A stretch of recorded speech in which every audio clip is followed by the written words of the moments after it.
Hello everyone, आज मैं आपको गेट का इस्तेमाल बताऊंगी।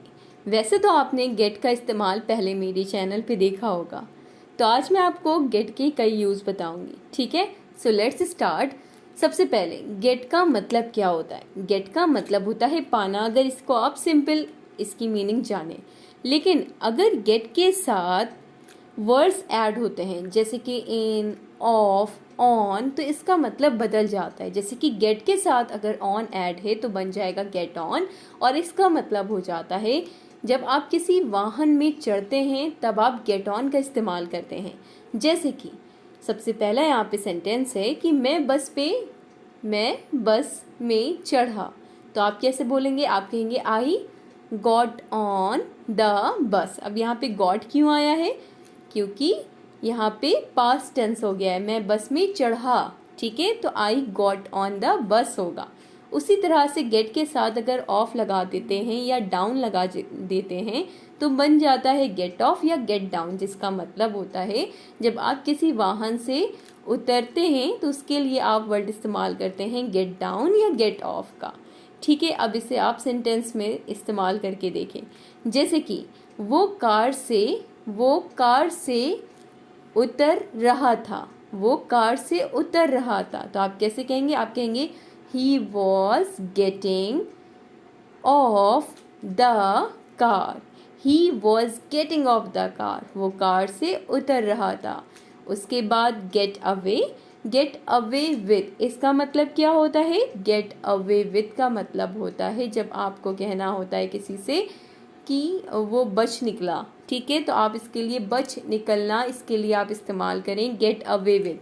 जैसे कि राम सज़ा से बच निकला। राम सज़ा से बच निकला, तो आप कैसे बोलेंगे? आप कहें Ram got away from the punishment. सज़ा यानी कि punishment. Ram got away from the punishment, Ram सज़ा से बच निकला। तो बच निकलना गेट अवे विद होता है। वो कार से उतर रहा था, he was getting off the car. He was getting, यहाँ पे गेटिंग क्यों आया? क्योंकि ये कॉन्टिन्यूअस टेंस है। ठीक है, चले अब नेक्स्ट इसका इस्तेमाल देखते हैं। गेट के साथ अगर अप लग जाता है तो बन जाता है गेट अप। और गेट अप का मतलब आप सबको आई थिंक पता होगा, बहुत ही कॉमन यूज़ किया जाता है ये वर्ड। तो गेट अप का मतलब होता है उठना या जागना, टू वेक अप, उठना या जागना। जैसे कि वो 6 बजे उठती है। वो 6 बजे उठती है, तो आप कैसे बोलेंगे इसे इंग्लिश में? आप कहें she get up, she gets up. यहाँ पे गेट्स हो जाएगा क्योंकि यहाँ पे शी है, शी एक सिंगुलर है, इसलिए आप गेट के साथ एस लगाएंगे। She gets up at 6, she gets up at 6, वो 6 बजे उठती है।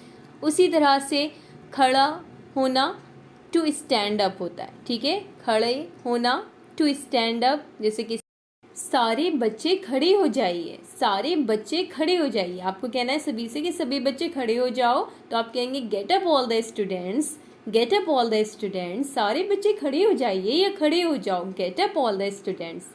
ओके, चले अब मैं आपको एक और इस्तेमाल बताती हूँ। अगर गेट के साथ आपको आउट वर्ड नज़र आ रहा है, आउट ऑफ, तो इसका मतलब क्या हो जाता है? इनके गेट आउट ऑफ। ठीक है, गेट आउट ऑफ यानी कि बाहर निकलना। मैं चाहता हूँ कि तुम मेरे घर से बाहर निकल जाओ। मैं चाहता हूँ कि तुम मेरे घर से बाहर निकल जाओ, तो आप कैसे बोलेंगे? आप कहें I want you to get out of my home. I want you to get out of my home. Okay, चले अब मैं आपको इसका एक और इस्तेमाल बताती हूँ। अब मैंने यहाँ पे गेट के साथ लगाया है ओवर वर्ड, तो बन गया गेट ओवर। गेट ओवर का मतलब क्या होता है? गेट ओवर का मतलब होता है किसी परेशानी से बाहर निकलना। किसी परेशानी से बाहर निकलना गेट ओवर कहलाता है। जैसे कि राम किसी तरह अपनी परेशानियों से बाहर निकल पाया, तो इसे ट्रांसलेट कैसे करेंगे? आप कहें राम कुड somehow, यानी कि किसी तरह से somehow get over his problems. Ram could somehow get over his problems.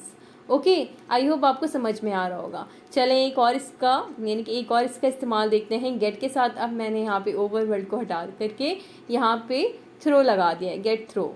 तो गेट थ्रू का मतलब होता है जब आप किसी परीक्षा में पास हो जाना, यानी कि पास हो जाते हैं, यानी कि पास होने के लिए अगर आप बात कर रहे हैं तो आप गेट थ्रू का इस्तेमाल करते हैं। जैसे कि मैं परीक्षा में पास नहीं हो पाया, किसी ने कहा, तो आप कैसे से ट्रांसलेट करेंगे, कैसे इंग्लिश में इस सेंटेंस को बोलेंगे? आप कहें I couldn't get through the exam. I couldn't get through the exam. I couldn't get through the exam. ठीक है। अब मैं आपको रन का इस्तेमाल बताती हूँ। रन का मतलब तो आपको पता होगा, दौड़ना होता है। ठीक है। लेकिन अगर रन के साथ आफ्टर वर्ड ऐड है तो बन जाएगा रन आफ्टर। और रन आफ्टर मतलब क्या हो जाएगा? पीछे भागना। पीछे भागना या पीछा करना। पीछे भागना या पीछा करना, टू चेज। To chase. तो रन आफ्टर का मतलब पीछे भागना या पीछा करना, टू चेज कहलाता है।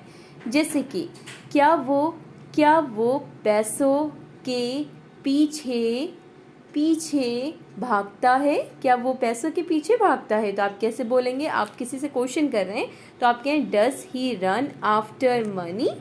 Does he run after money. Does he run after money. तो यहाँ पे रन आफ्टर का मतलब पीछे भागना या पीछा करना। रन अवे या रन ऑफ का मतलब क्या होता है? रन अवे या रन ऑफ का मतलब होता है बच निकलना। बच निकलना या फिर भाग जाना। बच निकलना या भाग जाना। ठीक है। तो बच निकलना या भाग जाना रन अवे या रन ऑफ कहलाता है। ओके। तो रन आफ्टर का मतलब पीछे भागना या पीछा करना, और रन अवे का मतलब होता है बच निकलना, रन अवे। चलें, इसको अब आप सेंटेंस में इस्तेमाल करके देखिए। जैसे कि मैं वहाँ से भाग गया जैसे ही मैंने उससे देखा। मैं वहाँ से भाग गया जैसे ही मैंने उससे देखा, ऐसे बोलते हैं। तो इससे आप कैसे बोलेंगे? आप कहें I run away from there the moment I saw him. तो मैंने बोला I run away. Run away नहीं होगा, आई रन नहीं होगा, बल्कि रन होगा। ठीक है। RAN, क्योंकि यहाँ पे उसने पास्ट की बात कर दी कि मैं वहाँ से भाग गया जैसे ही मैंने उसे देखा। उसी तरह से अगर मैं रन के साथ डाउन लगा दूँ तो रन डाउन बन जाता है, जिसका मतलब होता है जब शरीर में कमज़ोरी महसूस होती है तो आप रन डाउन का इस्तेमाल करते हैं, यानी कि इस्तेमाल करें। तो रन डाउन मतलब शरीर में कमज़ोरी महसूस करना। जैसे कि अगर आपको कहना है मेरी तबीयत ठीक नहीं है, तो आप ऐसे भी इसे बोल सकते हैं कि I am run down in health today. I am run down in health today. मेरी तबीयत ठीक नहीं है आज। I am run down in health today. शरीर में कमज़ोरी महसूस करना रन डाउन कहलाता है। ओके। चलें, कुछ और इस्तेमाल देखते हैं अब हम लोग पुट का। जैसे कि पुट के साथ आउट लगा होता है तो बन जाता है पुट आउट, और अगर पुट के साथ ऑफ लगा होता है तो बन जाता है पुट ऑफ, जिसका मतलब होता है बुझाना। लाइट है, गैस है, आग है, इन सभी को बुझाने के लिए आप पुट आउट या पुट ऑफ का इस्तेमाल करें। जैसे कि यहाँ पे सेंटेंस है, सेंटेंस में इसको इस्तेमाल करके समझें। कृपया आग बुझा दो। अगर आपको कहना है किसी से कृपया आग बुझा दो तो आप कहें kindly put out the fire. Kindly put out the fire. कृपया आग बुझा दो, kindly put out the fire. उसी तरह से अब मैंने पुट के साथ यहाँ पे डाउन वर्ड को ऐड कर दिया तो बन गया पुट डाउन। तो पुट डाउन का मतलब क्या होता है? पुट डाउन का मतलब होता है लिखना। पुट डाउन का मतलब क्या होता है? लिखना होता है। जैसे कि अगर आपको कहना है किसी से, आपके सामने स्टूडेंट्स बैठे हैं, आपको कहना है कि सभी विद्यार्थियों से अनुरोध है कि वह अपने विचार रखें, यानी कि लिखें, तो आप कहें all the students are requested to put down their ideas. To put down their ideas. तो पुट डाउन का मतलब यहाँ पे क्या है? लिखना या रखें, यानी कि उसको लिखें। तो आप कहेंगे all the students are requested to put down their ideas. ठीक है। चलें, एक और इस्तेमाल देखते हैं हम लोग। अब मैं आपको बता रही हूँ पुट के साथ फॉरवर्ड वर्ड अगर लगता है तो पुट फॉरवर्ड बन जाता है। और जिसका मतलब क्या होता है? पुट फॉरवर्ड मतलब होता है पेश करना। पुट फॉरवर्ड, पेश करना, पुट फॉरवर्ड। जैसे कि मैंने अपनी रिपोर्ट पेश की। मैंने अपनी रिपोर्ट पेश की। तो इसे इंग्लिश में आप कैसे बोलेंगे? आप कहें I put forward my report. I put forward my report. तो वीडियो अच्छी लगी हो तो वीडियो को लाइक शेयर सब्सक्राइब करना बिल्कुल ना भूलें। आज की क्लास में बस इतना ही हम लोग पढ़ेंगे। आई होप आपको आज की क्लास से हेल्प मिले अपनी इंग्लिश को इम्प्रूव करने में। वीडियो अच्छी लगी हो तो लाइक शेयर सब्सक्राइब बिल्कुल ना भूलें। Thanks for watching. और कोई भी मन में सवाल हो तो कमेंट्स आप ही के लिए, यानी कि कमेंट सेक्शन आप ही के लिए खुला है, कमेंट करके पूछ सकते हैं। Thanks for watching.